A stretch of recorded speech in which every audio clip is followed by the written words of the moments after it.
ГСП онлайн. Городские новости сейчас. Среда, 10:20. Ухтинский индустриальный техникум номер 30. В гостях у студентов представитель прокуратуры и инспектор по делам несовершеннолетних. С ребятами проводят беседу об административных и уголовных правонарушениях, а также какие последствия ждут, если не соблюдать букву закона. Учащихся особенно заинтересовал вопрос о запрете курения в общественных местах. Инспектор подробно рассказывает о введении закона и его штрафах.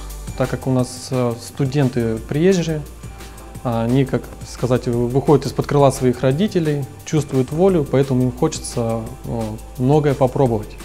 Если дома они находятся под контролем своих законных представителей, родителей, да, отца, матери, которые хоть каким-то образом пытаются за ними следить, ограничить в чем-либо, когда они поступают в учебное заведение, этот контроль частично с них снимается, и им хочется попробовать что-то новенькое.